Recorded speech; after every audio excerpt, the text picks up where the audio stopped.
All right, welcome back to the channel. It's your boy Fanon, and in this video, we are going to address something and comment on something that was said by former Showtime play-by-play or color commentary analyst Paulie Malignaggi about the recently announced fight between Canelo Alvarez and Jermell Iron Man Charlo in a matchup that features undisputed versus undisputed. Let's talk about that in this video.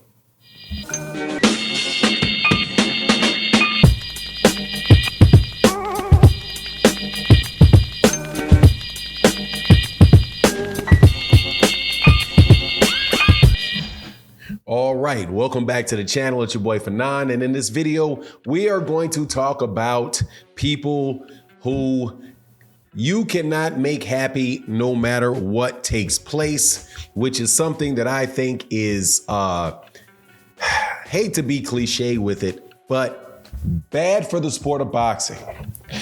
Now, what am I talking about? I'm talking about recent complaints about the Jermell Charlo versus Canelo Alvarez fight that is to take place for the undisputed title at 168 pounds. Paulie Malignaggi and other people who shall remain nameless, Kamal Oz. Other people who shall remain nameless, Kamal Oz, have complained that this fight is not just unnecessary, but that it is bad for boxing, that it is fool's gold, that it is stealing multiple fights from us that we really wanted to see. Now, before I get into what Paulie Malignaggi had to say, let me welcome you back to the channel. If you are new to the channel, please accept my invitation to hit that subscribe button if you like the video.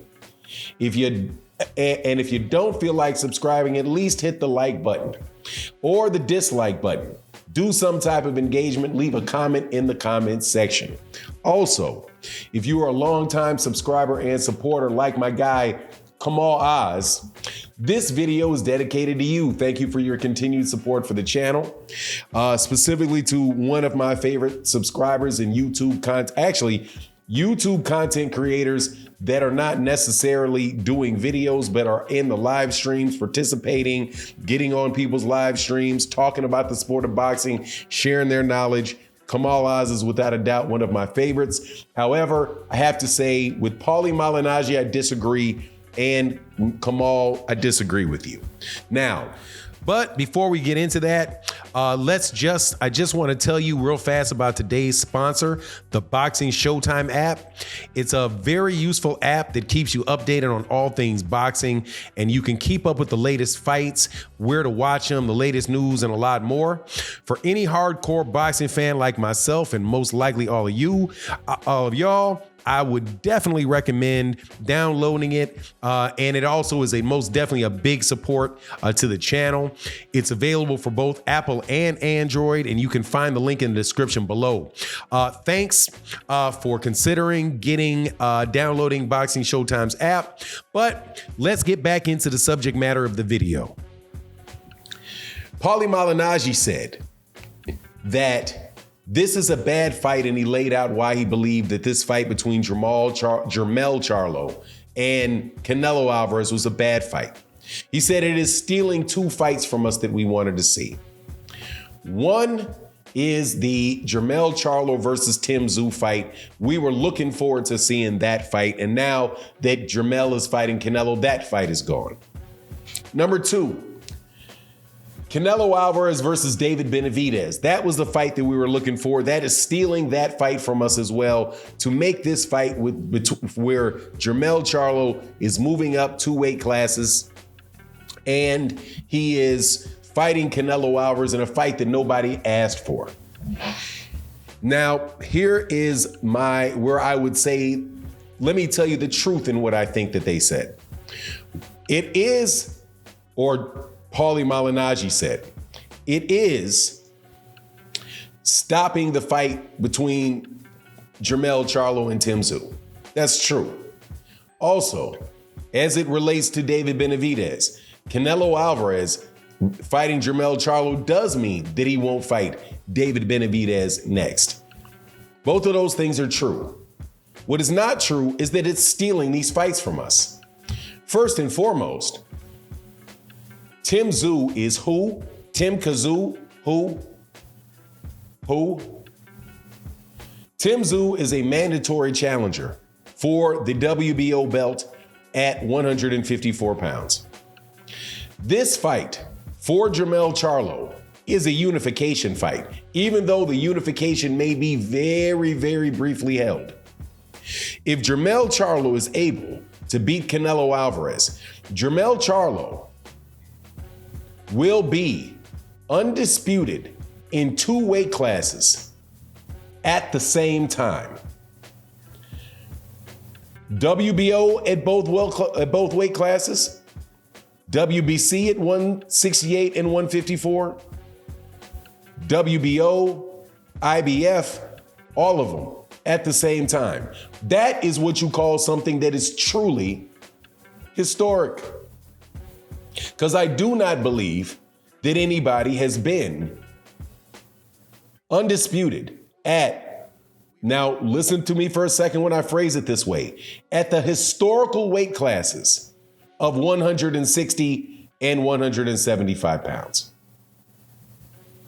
You have basically junior light heavyweight and junior middleweight.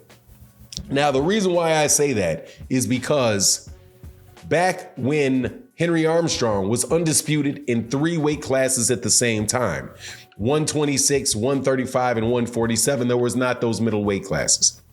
However, we move on today and we have twice as many weight classes, which to me is why all of these jumping up in weight classes, you really have to take it, you have to put it in context.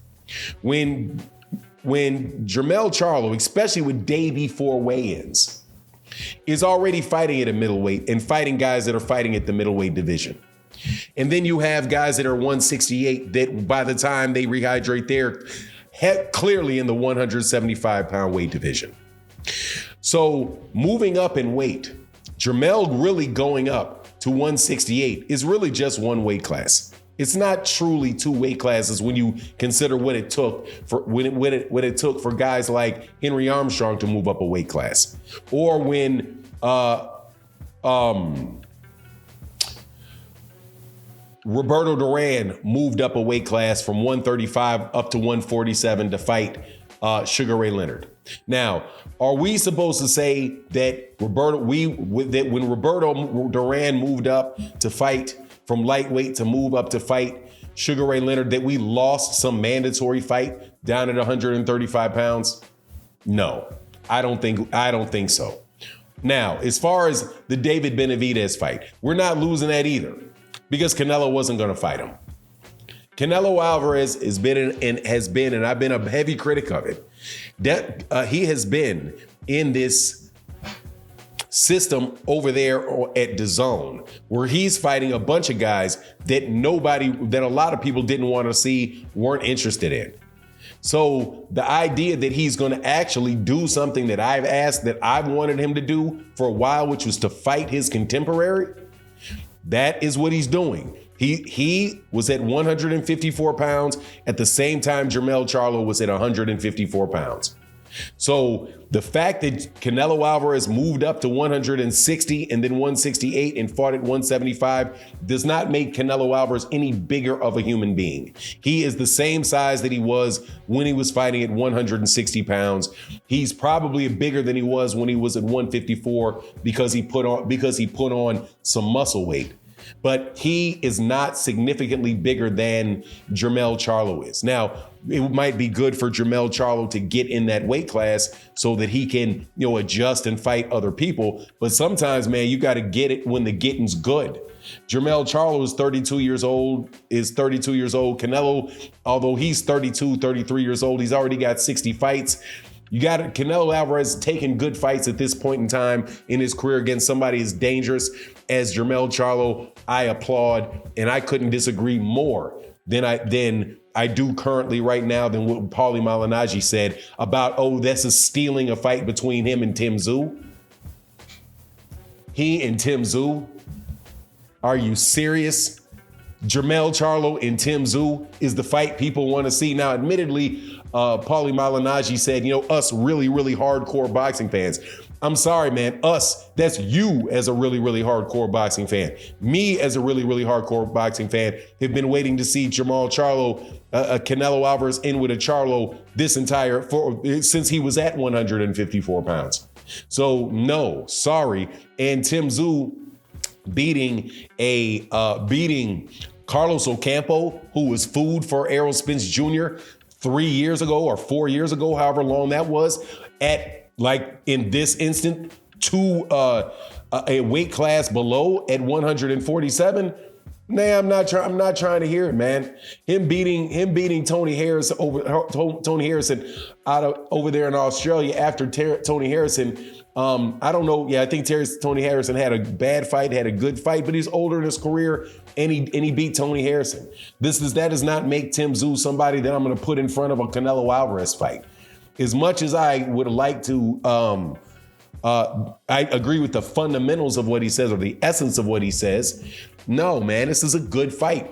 And at a certain point in time, man, God dog, we're getting good fights. People are complaining about almost every good fight that we get.